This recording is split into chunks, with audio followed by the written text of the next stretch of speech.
The second ship hung above the first's grave. Great Endrin turbines droned, the dull auric gleam of a chaemonic morning glinting from the ancestral figurehead mounted to the vessel's prow. Searchlights panned through cloud banks thick enough to obscure the surrounding mountain peaks, tracked in turn by Gatling repeaters, aetheric blast carbines, and a great barbed skyhook. Amidst the mountainous peaks, the vessel was a veritable floating fortress. It was a testament in iron to the skill of its makers. And even then, it still might not be enough. Those thoughts were not merely a skyfarer's superstitions at play, mused Captain Gronky Claruz. They weren't even the result of commendable Dwarden caution. No, these doubts were made manifest as he peered over the railing mounted to the Skythane's decking and observed the wreckage below. That vessel, the Valayathrund of Barak Thrang, had been a worthy ship in its own right, for all the good that had done it. The ironclad's carcass was torn open across the mountainside like the aftermath of a Volkark's feeding frenzy, the sundered metal already vanishing under the iron-flecked snow. The few corpses that the crew of the Skyfane had recovered from the wreck were barely identifiable as Dwarden, or indeed as anything that had once lived. As he watched Skyrigger teams pick through the wreckage, occasionally hauling out dented containers or kegs of Dwarden brewed ale, Gronky reflected that the Skyfane was hardly a flawless jewel in the heaven either. The colours of Barak Ziflin still daubed its flanks proudly, but time had wrought its scars on the ironclad. Hastily repaired rents and bullet holes vied for space upon the vessel's hull alongside the aftermath of gouging claw strikes and blasts of warped lightning. It wasn't as if he himself was in much better shape, thought the captain with a grim chuckle. One of his legs ended just beneath the knee, replaced with a steel prosthetic that constantly set the surrounding flesh itching. His Archanaut plate was covered in shrapnel scars and burn marks. A rattling wheeze that periodically escaped his respirator mask was the last gift from a trilling beastman's lucky spear thrust. Better the mask than the flesh though, after all, such was what the Sky War demanded. It was not one conflict, but a constant struggle against all who would challenge the Kharadron's continued dominance of the air. Scars were a small price to pay for triumph. To the victor the spoils, as the old saying went. Grotkaz was how Baradum greeted the captain. Gronky heard the navigator approached before seeing him. The report of his Zephyrscope's pommel striking the decking was a steady, bass-thumping sound. With a curt nod of greeting, Baradum drawed up alongside the captain. One of his helm's cold blue lenses erratically flickered and sparked, another of the Sky War's legacies. Grot's work, the navigator repeated as he studied the wreck of the Valayathrund. That's what I'd say from a glance, Captain. This looks like the Scuttlers. There's malice to this. They've got the spite for it. The Grotty wouldn't leave such a hole behind, said Gronky with a shake of the head. Neither would the Fagaraki before you pin this on them. Besides, I'd like to think that one of our brothers would have shot down at least one of their number. The two Dwarden shared a chuckle as the wind whistled around them, slipping like frosty claws over their battered armour. It wasn't so much that Gronky's joke was particularly funny, but the two were veteran Arcanauts and had sailed together alongside one another for a long time. It had given the pair an appreciation for each other's quirks. The Sky Cults then, Baradum said. Those damnable sorcerers are cunning enough for it. And their pet beasts would thrill in getting to carve one of our vessels apart. It's possible, Gronky conceded as he drummed a finger upon the railing. In the distance, a pair of gun haulers drifted, covering the Skythane's flanks. It was easier to track the smaller vessels through the motion of their lights than their outlines, so thick was the fog. But I doubt it. There's no obvious magical residue. And look, that cut across the prow. That was done in one strike. A Beast King couldn't have done that. Harcrack and Shoal? Again, it's possible. No blood splatter though. And it doesn't look like there's been any consumption of the remains. I don't know, Baradum. There was an alternative explanation, of course. Gronky didn't bring it up if only to avoid an argument. Baradum was fiercely logical, concerned primarily with the scientific and the tangible, a product of Barak Zephin's renowned navigators' academies. He might have been brought to believe that something was amiss. All knew that the old foes, the demons, the Bhagavath that had driven the ancient Dwarden from their Karaks, were real enough. That did not mean that the navigator would not search for more immediately rational solutions where he could. preferring to direct his suspicions towards the grots and ratmen and aether storms. And that did not mean that Gronky would not keep a more open mind. Mr. Renagson, the captain called out, turning his gaze to the heavily armoured Dwarden standing a short way down the Skythane's deck. have you any opinion to offer on our situation? Unlike the rest of the Skythane's crew, the armourer Craggy Renagson and his Grunstruck contractors was a deep obsidian.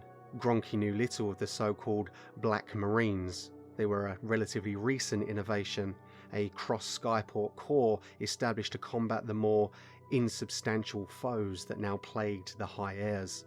Renagson's war gear was outfitted with all manner of esoteric modifications, runes of unknown providence glowing amongst the dials and crackling power sources mounted to the firearms. There be a foul wind blowing, Captain Claras, the gunnery sergeant reported, eyes scanning the upper altitudes. Renagson's armour was crisscrossed with paraphernalia intended to ward off ill fortune. Gronky had permitted it on account of the Thunderers technically constituting a separate entity to his own crew. That, and he wasn't sure he disagreed with the precautions. We shouldn't linger. Amongst the fog, Gronky thought he saw something move. It was vast and dark, a shadow amongst the shadows. Yet no sooner did the captain try to focus on it, that it was gone. His eyes searched the gloom, but found nothing. Perhaps it really had been nothing, just a simple manifestation of his unease. Baradam seemed to have missed it altogether. His attention remained on Renagson. Article 7.4 subsection B, the navigator said with a sudden vehemence that surprised Gronky. In the case of shipwrecks, a ship, its cargo, or other property can be claimed. The recoverer of another ship or cargo after peril or loss upon the high airs is entitled to a reward commensurate with the value of the property so saved. Not to mention point 5, any unattended barrel or ale of strong liquor may be considered salvage. Oh, so you're a clone right now, the gunnery sergeant snapped, curling a fist.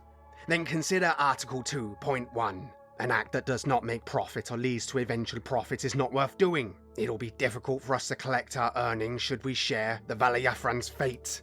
Gronky was about to remind them of Article 4.1, every ship hand is to obey orders without question, when a thought gave him pause. He couldn't speak to Renagson's temperament, but it was unlike Bardum to let his emotions slip their leash. A sudden sharp pain in his right hand saw the captain retract it from the rail with a gasp.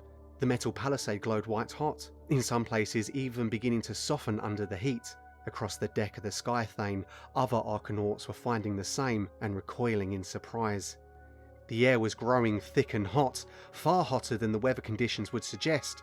Their every breath was laced with the charcoal smoke tang of cinder and wrath. The captain looked up sharply to his two companions. They each stared back at him in equal, alarmed bemusement.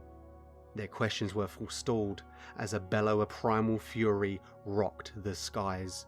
From out of the fog, a colossal whip lashed at one of the gun haulers. It wrapped around the skyship, wicked barbs tearing through the hull with ease. Then the whip tightened. The gun hauler cracked down the middle with a sickening crunch, one of the aether turbines detonating in a blast of light and noise. Two stocky corpses tumbled away from the wreck as the whip retracted with an air-splitting crack, and the rest of the monster emerged. It was huge. Its flesh was a thickly muscled crimson, the membrane of its wings as underworld dark as the armour it wore. In one hand it bore the whip, in the other an axe that glowed with jagged runes. It was the weapon, Gronky knew, that had sundered the Valayathrund. It was difficult to look at the creature directly. A caustic heat haze rippled around it, and whenever the Dwarden attempted to focus on the roaring demon king, a hot rush of anger flooded to his temples and filled his mind with violent urges. The second gun hauler fared better than the first. Despite the perverse wrongness of the foe, it at least provided a fine target to aim at. The nimble sky vessel banked hard and manoeuvred against the creature, aether turbines burning hot. A sky cannon's distinctive boom echoed, drawing the demon after it with a bellow of fury. The gun hauler had sacrificed itself to give the ironclad and sky riggers still below time to evacuate.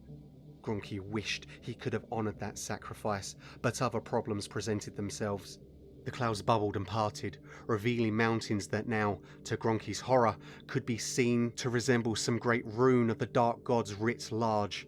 From around those peaks swarmed more demons.